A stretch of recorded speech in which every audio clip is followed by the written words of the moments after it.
भारत में वैसे तो कई लड़ाइयाँ लड़ी गई, लेकिन पानीपत की लड़ाई का जिक्र इतिहास में बहुत से तरीकों से किया जाता रहा है।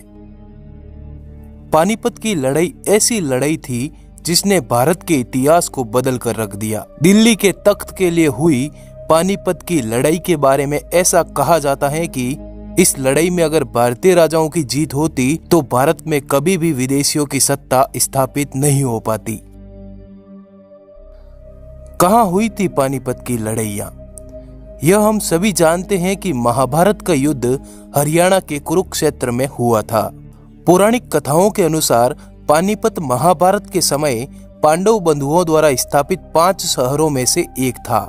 इसका ऐतिहासिक नाम पांडुप्रस्थ है।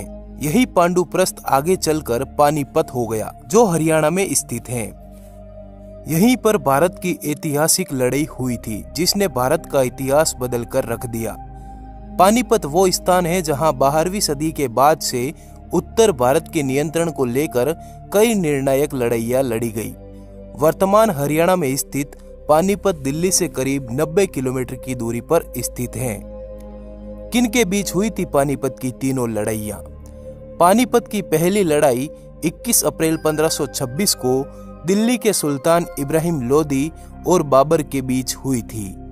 बाबर एक तुर्क था जिसने मुगल साम्राज्य की नींव रखी थी। पानीपत की इस पहली लड़ाई में इब्राहिम लोदी की हार हुई। इस लड़ाई में इब्राहिम लोदी और उनके 15,000 सैनिक मारे गए। पानीपत की इस पहली लड़ाई ने भारत में बहलूल लोदी द्वारा स्थापित लोदी वंश को समाप्त कर दिया और बाबर का दिल्ली एवं आगरा में दखल हो चला था। पानीपत की दूसरी लड़ाई 5 नवंबर 1556 को अकबर और सम्राट हेमचंद्र विक्रमादित्य के बीच हुई थी। पानीपत की दूसरी लड़ाई में हेमचंद्र विक्रमादित्य ने पूरी ताकत के साथ लड़ाई लड़ी और वह जीत की ओर बढ़ ही रहे थे, लेकिन लड़ाई में एक ऐसा मौका भी आया जब मुगलों की सेना ने सम्राट हेमचंद्र उर्फ हेमू की आंख में एक तीर मारा। इस तीर से वह गिरकर बेहोश हो गए। यह घटना युद्ध में जीत रहे सम्राट हेमचंद्र के हार का कारण बन गई। अपने राजा को इस अवस्था में देखकर सेना में भगदड़ मच गई, जिसका फायदा उठाकर मुगल सेना ने कत्लेआम करना शुरू कर दिया।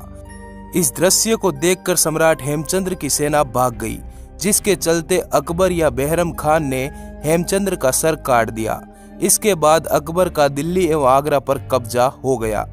कहते हैं कि सम्राट हेमचंद्र विक्रमादित्य का सर काबुल भेज दिया गया और उनका धड़ दिल्ली के एक दरवाजे पर लटका दिया गया था। दूसरी तरफ सम्राट हेमचंद्र विक्रमादित्य जहां मारे गए थे, वहां उनके समर्थकों ने एक स्मारक बनवाया। आज भी उस जगह पर सम्राट हेमचंद्र विक्रमादित्य के नाम से समाधि स्थल मौजूद है। सम्राट हेमचंद्र विक्रमादित्य ने पंजाब से बंगाल तक अफगान विद्रोहियों के खिलाफ 22 युद्धों को जीता था और 7 अक्टूबर 1556 को दिल्ली में पुराना किला में अपना राज्याभिषेक भी करवाया था। सम्राट हेमचंद्र विक्रमादित्य ने पानीपत की दूसरी लड़ाई के 1 महीने पहले अकबर के सेनापति तारदी बेग खान को हराकर दिल्ली पर कब्जा कर लिया था। पानीपत की तीसरी लड़ाई 1761 में अफगान आक्रमणकारी अहमद शाह अब्दाली और पुणे के सदाशिवराव भाऊ पेशवा के बीच लड़ी गई पानीपत की तीसरी लड़ाई। इस लड़ाई में मराठा सैनिक पूरे जोशीले भाव से लड़ रहे थे, लेकिन भारतीय राजाओं के धोखे के चलते उनको हार का सामना करना पड़ा। पानीपत की इस तीसरी लड़ाई में मराठाओं का साथ किसी भी भारतीय राजा ने नहीं दिया था। इस कारण से उनको हार का सामना करना पड़ा था। यह हार इतिहास में मराठों की सबसे बुरी हार थी। पानीपत के पहले युद्ध ने एक और जहां मुगल साम्राज्य की नींव स्थापित की, वहीं दूसरे युद्ध ने अकबर के करीब 5 दशक लंबे शासन की नींव रखी। जबकि पानीपत की तीसरी लड़ाई ने भारत में अंग्रेजों की विजय के रास्ते खोल दिए। मतलब यह है कि पानीपत में यदि हेमचंद्र विक्रमादित्य के साथ दुर्घटना नहीं हुई होती तो देश में मुगल साम्राज्य कभी स्थापित नहीं होता और अहमद शाह अब्दाली से सदाशिवराव भाऊ पेशवा जीत जाते तो अंग्रेजों की देश में एंट्री नहीं होती।